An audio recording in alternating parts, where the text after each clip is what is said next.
Bonjour, heureux de vous retrouver aujourd'hui pour cette troisième émission dans cette série sur l'homme en trois dimensions.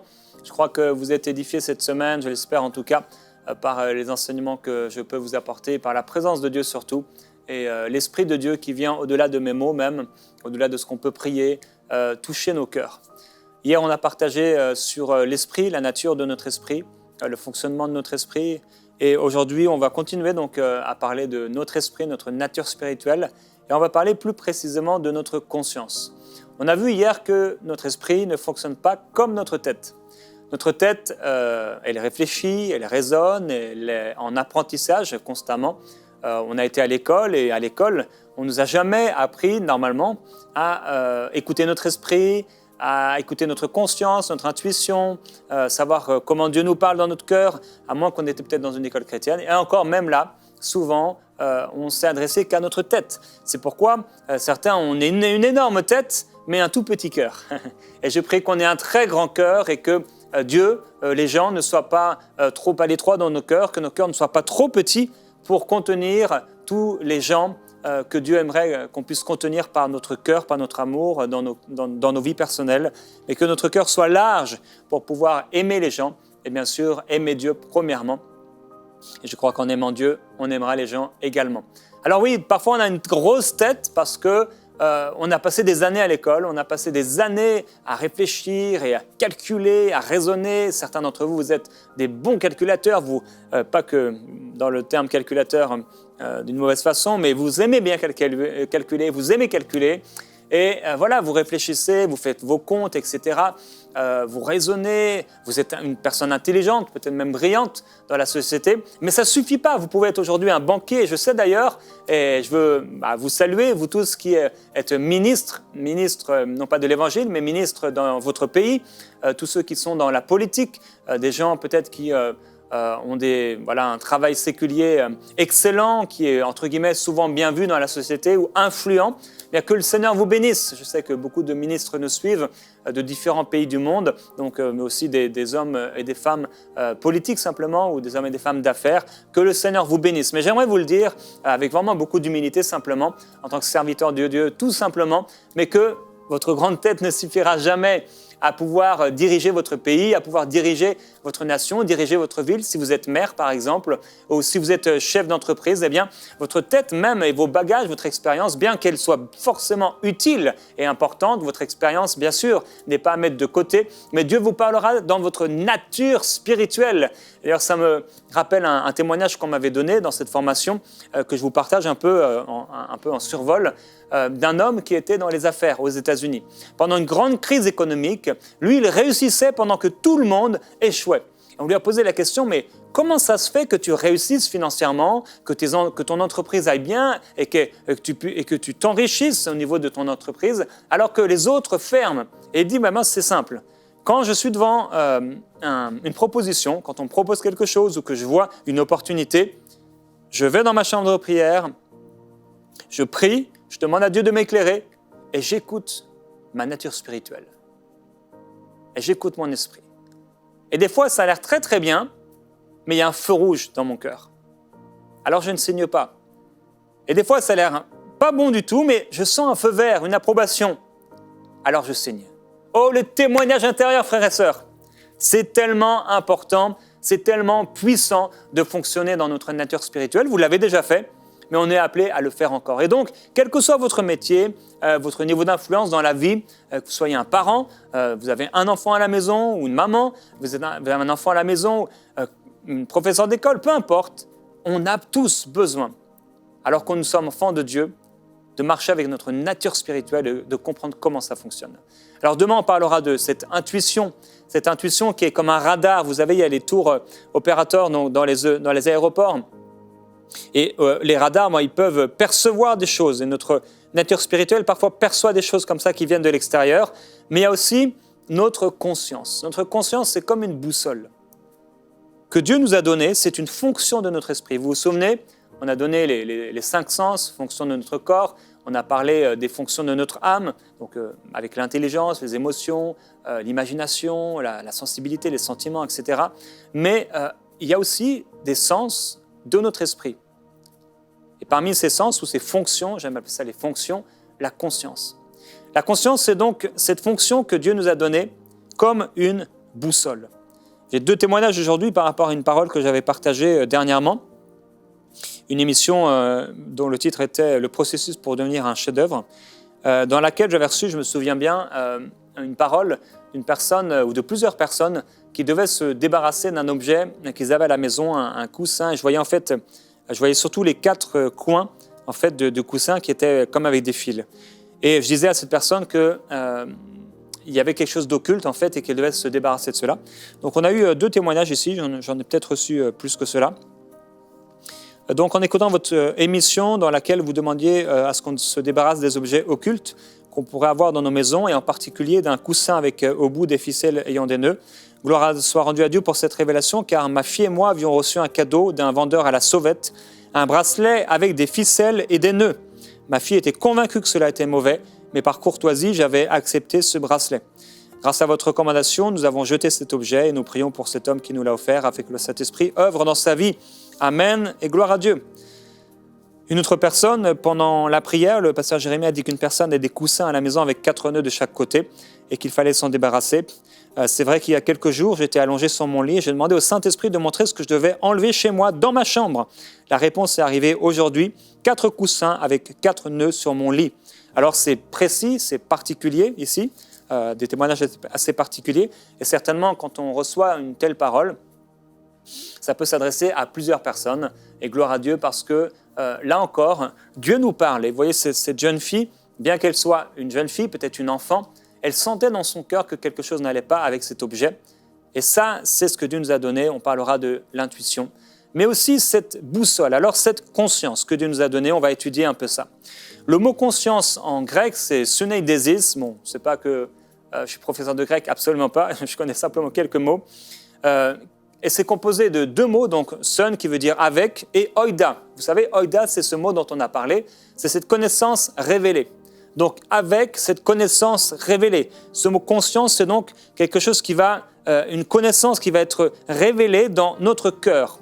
C'est une voix dans le cœur, la conscience, qui approuve, qui témoigne, c'est comme un témoignage intérieur, quand on fait le bien ou quand on fait le mal. On l'a tous connu, on était enfant et notre parent, un de nos parents nous a dit « ne fais pas ça ». Et à un moment, la tentation, on avait envie de le faire, ou n'ouvre pas ce placard, ou ne mange pas ce bonbon. Et là, on a regardé à droite et à gauche, ou alors on est allé à la boulangerie ou dans le petit magasin, il y a eu quelque chose dont on a eu envie, et on a senti notre cœur brûler, on a senti, ça frémissait, pas seulement à cause de la peur, mais parce qu'on sentait que c'était pas bien. Et paf, on l'a pris et on a péché. La conscience nous a été donnée pour nous éviter de pécher. Mais non seulement, la conscience, c'est pas seulement, parce que la Bible dit que même le royaume de Dieu, d'une manière générale, ou l'évangile, c'est pas ne prends pas, ne touche pas, ne goûte pas, etc. Ça, c'est la loi. Mais Dieu nous a donné une conscience. Quelle grâce et quel privilège d'avoir cette conscience en tant qu'enfant de Dieu. C'est extraordinaire parce que parfois, quand je suis en train de faire cette émission, là, je suis en train de penser à ma maman dans sa cuisine. Peut-être elle est en ce moment dans sa cuisine en train d'écouter cette émission. Mais je me dis, quand je pense à ma maman ou à n'importe quelle personne, on peut être dans sa cuisine. Je peux être ici, là, derrière le pupitre. Et Dieu m'a donné une conscience. Mais quelle grâce! Là où vous vous trouvez, certains c'est dans votre cuisine, d'autres c'est dans le RER ou je ne sais où, d'autres c'est en train de marcher en attendant vers le bus, vous attendez le bus. Mais quelle grâce! Je me dis, Seigneur, tu m'as donné une nature spirituelle. Tu ne m'as pas laissé orphelin. Et tu es venu habiter dans mon cœur et tu m'as donné une fonction. Et il y a des gens, et moi-même, quand j'ai reçu ces enseignements, j'avais 18-19 ans, j'ai passé toute ma vie à cette époque-là sans avoir pris conscience, justement, de ma conscience. Fonctionnant avec les sens, fonctionnant avec l'intelligence, mais ce n'est pas suffisant. Et quelle grâce, quel privilège! On peut remercier Dieu de nous avoir donné cette conscience.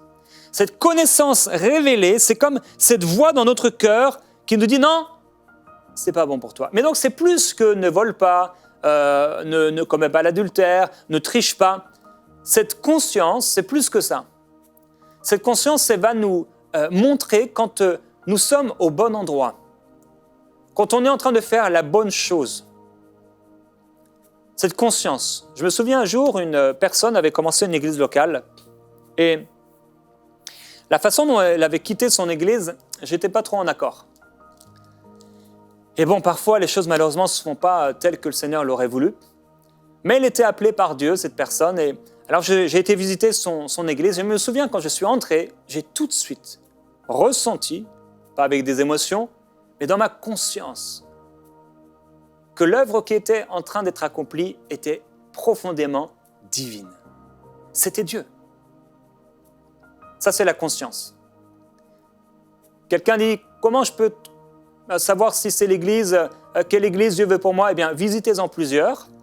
Et à un moment, vous allez sentir une paix, une approbation. Je ne parle pas de choses extérieures, parce que des fois, il n'y a peut-être pas beaucoup de lumière, de jeu de lumière. Peut-être même que le pasteur ou le serviteur de Dieu ou la servante de Dieu, elle n'a peut-être pas une faculté comme on peut l'avoir, ou peut-être elle ne s'habille pas jeune. Peu importe. Qu'est-ce que je sens dans mon esprit? La conscience d'être au bon endroit.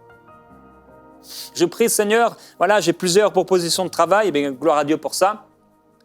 La conscience. Quel est le bon choix? Quelle est la bonne chose? Il y a une personne qui s'intéresse à moi, elle veut se fiancer avec moi. Je ne parle pas de moi, je parle de vous, peut-être. Moi, je suis déjà marié, gloire à Dieu. Seigneur, est-ce que c'est la bonne personne? Qu'est-ce que me dit ma conscience? Donc, la conscience va se rapporter à ce que nous faisons, ce que nous sommes aussi, mais également où nous sommes. Et ça va fonctionner très proche avec l'intuition.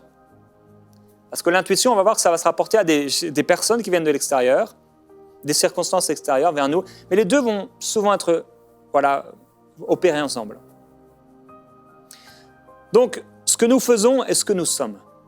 La Bible nous montre, dans Romains chapitre 2, verset 15, il est écrit « Il montre que l'œuvre de la loi, en parlant des païens qui sont nés de nouveau, que l'œuvre de la loi est écrite dans leur cœur, leur conscience en rendant témoignage et leurs pensées s'accusant ou se défendant tour à tour. » Ça, c'est dans Romains chapitre 2, verset 15, un passage que vous connaissez certainement. Il montre que l'œuvre de la loi est écrite dans leur cœur, leur conscience en rend témoignage. C'est un témoignage, une petite voix intérieure. Le Saint-Esprit rend témoignage à notre esprit que nous sommes enfants de Dieu. Donc, c'est soit les choses que nous faisons, c'est soit les choses que nous sommes. Ça se passe dans notre conscience. Et donc, c'est ce système de protection, ces informations intérieures. La Bible dit « Qui connaît les choses de l'esprit de l'homme, si ce n'est l'esprit de l'homme qui est en lui ?» Donc, il y a des choses que votre tête ne connaît pas, mais que votre esprit connaît. Parce que toute la connaissance de Dieu est là dans votre cœur. Il faut que ça monte. Vous savez, comme on chauffe quelque chose à la casserole, et il y a des bulles là qui vont monter, paf, du gaz qui va s'échapper. Bien, il faut que ça monte, en ébullition, jusque dans notre tête, que ça renouvelle nos pensées. Il y a donc des informations qu'on a à l'intérieur de notre cœur. C'est comme parfois une alarme. Tu veux prendre une décision, et oh, tu sens un trouble. Ah non. Et en fait, quand on ne connaît pas, déjà quand on ne sait pas que notre esprit, c'est ce qui est à l'intérieur de nous, etc., comment ça fonctionne, eh bien, on va fonctionner avec la tête. Et tout a l'air d'être bien. Non, ça a l'air d'être très bien. Cette maison, voilà, tout a l'air d'être beau. Les murs sont voilà, très beaux, etc. Ok, je signe et paf. Sauf que si tu avais écouté ta conscience, derrière les murs, il y a de la moisissure. Il y a de la peinture qui l'a cachée. La conscience et l'intuition. Aujourd'hui, je ne veux pas trop aller sur l'intuition, mais on a dit que notre esprit fonctionne par révélation, également par inspiration. Quand on va s'approcher du péché, on sent à l'intérieur comme une alarme, quelque chose qui nous dit « Non, ne fais pas ça ». Il faut qu'on soit sensible à notre conscience. Il faut qu'on puisse toujours être sensible à cette conscience. Parce que notre conscience a été complètement purifiée à notre nouvelle naissance. On a parlé de la nouvelle naissance la semaine dernière et Quand nous naissons de nouveau, nous sommes dans notre cœur comme un petit bébé, comme un petit enfant qui n'a jamais péché. Tout est pur à l'intérieur de notre cœur et c'est pourquoi notre conscience est redevenue pure. Et c'est pourquoi, hier, peut-être avant ma nouvelle naissance, je pouvais faire le mal. Mais au lendemain de ma nouvelle naissance, je veux pratiquer la même chose et là, il y a un feu rouge, ça brûle. On tremble. Pourquoi? Qu'est-ce qui a changé? Notre conscience a été purifiée. Tous les ténèbres sont partis. Et plus on va fonctionner en obéissant à la voix de notre conscience, et plus on va être sensible. Et je prie que vous puissiez sensibiliser votre nature spirituelle. Comment ça fonctionne? Entre autres, la prière en langue, la parole de Dieu, etc. La prière, l'adoration. Tout ce qui va sensibiliser votre nature spirituelle. L'écoute de Dieu. On doit écouter le plus rapidement possible Dieu quand il nous parle. Donc, notre conscience. La Bible dit dans Hébreux, au chapitre 10 et au verset 22, « Approchons-nous donc d'un cœur sincère, dans la plénitude de la foi, les cœurs purifiés d'une mauvaise conscience et le corps lavé d'une eau pure. » Nos cœurs ont été purifiés d'une mauvaise conscience. Et vous savez, c'est quoi la bonne nouvelle? L'une parmi les bonnes nouvelles d'aujourd'hui, c'est que notre conscience a donc été purifiée à notre nouvelle naissance et que nous pouvons marcher aujourd'hui sans aucun sentiment de culpabilité ou de condamnation ou d'infériorité. Le diable n'a pas le droit de nous condamner parce que nous avons été justifiés en Jésus-Christ et notre conscience, de toute façon, nous parle et nous dit si nous sommes sur le mauvais chemin.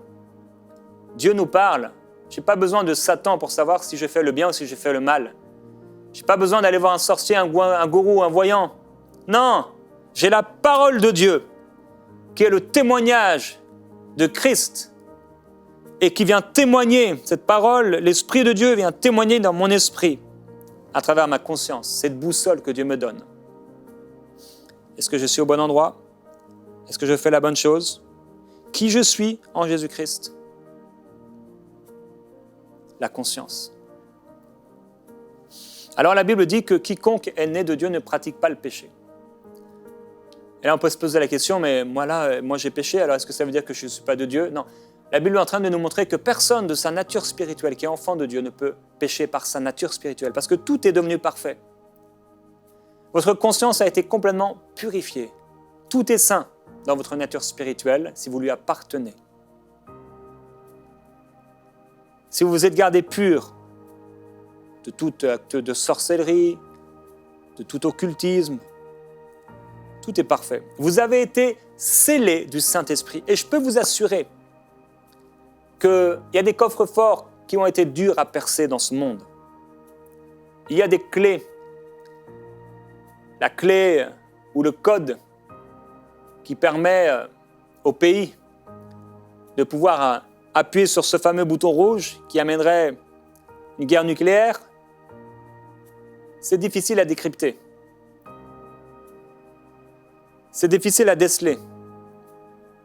Mais là, on ne parle pas d'un homme avec l'intelligence limitée, on parle de Dieu. Mon esprit, ton esprit a été scellé à ta nouvelle naissance. Le diable ne peut pas mettre une seule miette mauvaise dans ton esprit. Le diable ne peut pas mettre quoi que ce soit de mal dans notre esprit. Parce que nous sommes à Dieu. Et c'est pourquoi la Bible dit maintenant, il n'y a plus aucune condamnation pour ceux qui marchent en Jésus-Christ. Alors oui, nous pouvons marcher dans une bonne conscience. L'apôtre Paul le dit, moi, je loue Dieu de ce que je marche dans une conscience qui est pure. Je n'ai rien sur la conscience. Et vous pouvez ne rien avoir sur la conscience. L'Esprit lui-même rend témoignage à votre esprit que vous êtes enfant de Dieu, mais l'Esprit lui-même aussi va rendre témoignage à votre esprit que tout va bien. N'ayons pas un cœur endurci. Gardons notre cœur ouvert, notre cœur sincère, notre cœur simple devant Dieu pour garder un cœur qui écoute, un cœur qui est ouvert, un cœur qui est sensible à la voix de Dieu, que notre conscience qui a été purifiée à notre nouvelle naissance reste pure de tout endurcissement au nom de Jésus-Christ. Là où vous êtes, vous pouvez remercier le Seigneur pour votre conscience. Disons ensemble, Seigneur, merci pour la conscience que tu m'as donnée. Merci parce que c'est un don. Merci parce que tu me l'as donné pour me protéger du mal. Tu m'as donné cette conscience pour que je puisse connaître par révélation qui je suis en toi. Merci pour cette conscience qui me permet de savoir que je suis ton enfant. Merci pour cette conscience qui me garde du mal. Merci pour cette conscience qui est devenue pure comme celle d'un enfant qui n'avait jamais péché. Oui, je déclare au nom de Jésus-Christ que ma conscience est pure. Et maintenant, si quelqu'un, vous avez quelque chose sur votre conscience, pas dans votre tête, mais dans votre cœur vous condamne. Vous pouvez avoir de l'assurance devant Dieu, parce que oui, Dieu est plus grand que votre cœur. Et vous pouvez venir maintenant auprès du trône de la grâce, avec assurance, avec humilité, en disant, Seigneur, je te demande sincèrement pardon pour ce péché. Et vous pouvez aller auprès du Seigneur maintenant dans ce temps de prière, avec cette conscience, purifiée. Alors que vous êtes repentant maintenant, le Seigneur purifie cette conscience. Il vous lave avec l'eau de la parole. Et au nom de Jésus-Christ, je brise ce qui est dans la vie de plusieurs personnes, cet esprit de condamnation qui vous amène à vivre dans une atmosphère de péché constamment. Parce que le diable vous montre tout ce qui ne va pas dans votre vie. Il vous trompe. Et Père, je prie pour ces personnes qui tous les jours, en commençant leur prière, disent « Seigneur, pardonne-moi pour mes péchés, pour ceux que j'ai faits et ceux que je ne sais pas avoir faits. » Eh bien, je prie que ça change. Afin que ces chrétiens, ces chrétiennes, ne marchent plus comme des pécheurs, mais comme des saints, des rachetés. Parce que pendant ce temps, le diable leur ment. Le diable les met dans une atmosphère de péché où ils doivent toujours s'en ressortir.